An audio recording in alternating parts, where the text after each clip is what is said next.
P.ONE เชียงใหม่ค่ะวันนี้นะคะจะมาแนะนำวิธีการที่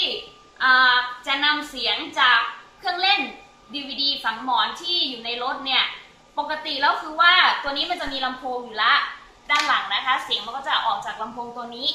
แต่ถ้าสมมุติเรานำไปใช้ในรถเนี่ยอยากจะให้เสียงลำโพงออกที่ลำโพงในรถนี้นะคะจะเป็นตัวที่นำมาสาธิตจะมีชื่อรุ่นว่ารุ่น HR 1000 เป็น DVD ของคอนเซ็ปต์ก็เปิดเครื่องก่อนนะคะรอสักครู่ค่ะ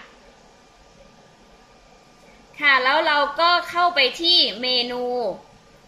เลือกโหมดที่เป็นเสียงเพลงนะคะแล้วก็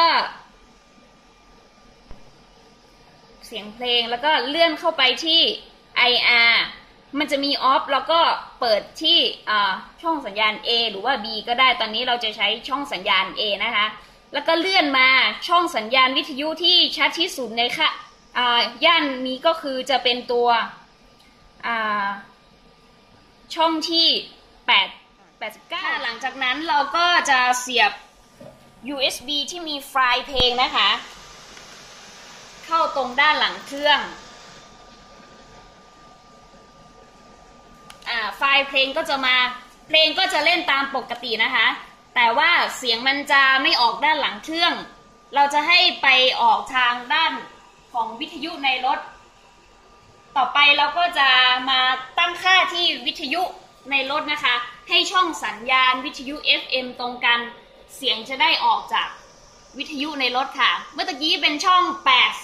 89.1 เราก็ตั้งไปที่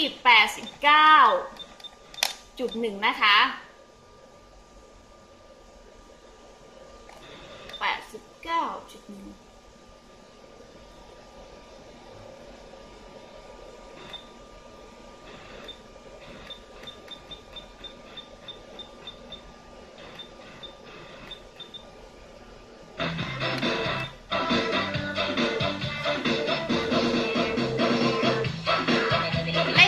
จากวิทยุในรถได้เลยค่ะ